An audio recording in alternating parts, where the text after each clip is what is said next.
सदियों पुरानी बात है। पांचाल नामक नगर में राजा द्रुपद का राज हुआ करता था। राजा द्रुपद की एक बेटी थी जिसका नाम द्रौपदी था। द्रौपदी बहुत ही सुंदर और सुशील कन्या थी। जब वह विवाह योग्य हो गई तो राजा द्रुपद ने उसके विवाह के लिए स्वयंवर रखने का निर्णय लिया। इस दौरान पांडव मुनि का वेश धारण करके पांचाल से कुछ कोस दूर एक गांव में रह रहे थे। जब उन तक द्रौपदी के स्वयंवर की सूचना पहुंची तो वेदव्यास के आदेश पर उन्होंने पांचाल जाकर स्वयंवर में भाग लेने का निर्णय लिया। पांचाल जाते समय उन्हें रास्ते में धौम्य नामक एक ब्राह्मण मिला, जिसके साथ वो ब्राह्मण का वेश धारण करके स्वयंवर में पहुँचे। स्वयंवर में दूर दूर से बड़े बड़े राजा, महाराजा और राजकुमार पधारे हुए थे। वहां पहुंचकर पांडवों ने ब्राह्मणों के बीच अपना स्थान ग्रहण कर लिया। उस सभा में श्री कृष्ण भी अपने बड़े भाई बलराम और गणमान्य यदुवंशियों के साथ बैठे हुए थे। सभा की एक ओर सभी कौरव भी विराजमान थे।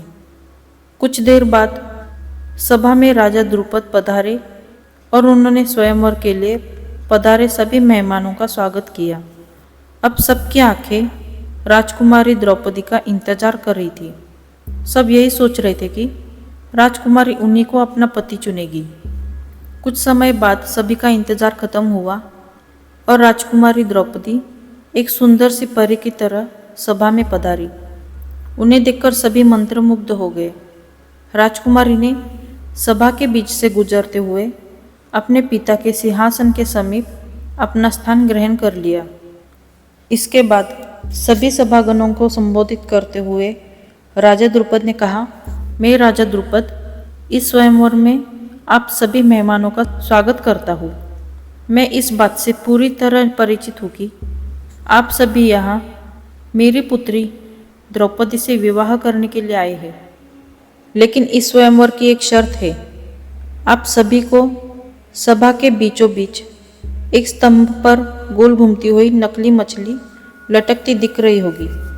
उस मछली के ठीक नीचे धरती पर एक तेल का पात्र रखा है, जिसमें उस मछली का प्रतिबिंब दिख रहा है। स्वयंवर की शर्त यह है कि जो भी धनुर्धारी प्रतिबिंब में देखकर मछली की आंख पर निशाना लगा देगा, वह इस स्वयंवर का विजेता होगा और उसी से द्रौपदी का विवाह होगा।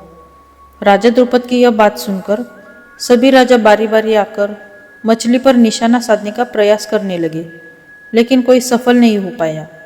असफल व्यक्तियों में शिशुपाल, दुशासन, दुर्योधन और अन्य कौरवों का नाम भी शामिल था। अंत में पांडवों की बारी आई। उनकी ओर से अर्जुन ने मछली की आंख पर निशाना लगाने के लिए धनुष उठाया और एक ही बार में तीर निशाने पर लगा दिया। यह देखकर सब आश्चर्यचकित हो गए कि एक ब्राह्मण ने इतना सटीक निशाना कैसे लगा दिया। इसके बाद अपने पिता की आज्ञा से द्रौपदी आगे बढ़ी और अर्जुन के गले में वरमाला डाल दी और दोनों का विवाह संपन्न हुआ। उम्मीद करती हूँ आपको ये कहानी पसंद आई होगी। अगर पसंद आई हो तो इस वीडियो को लाइक, शेयर और चैनल को सब्सक्राइब कीजिए। मिलते हैं अगली वीडियो में। धन्यवाद।